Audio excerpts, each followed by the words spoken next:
I'm sure you've heard the click, but no engine roar. Push button, start not working. Let's fix it, fast.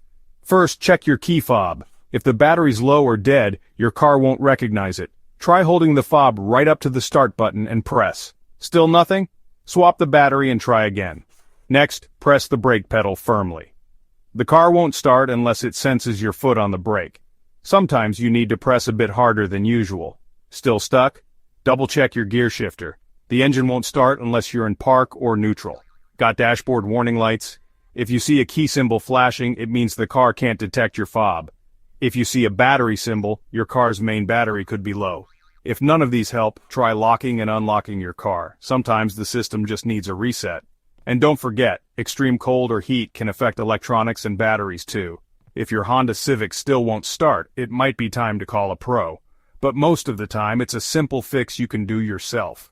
Now you know why your Honda Civic push-button start might not be working, and what to do next.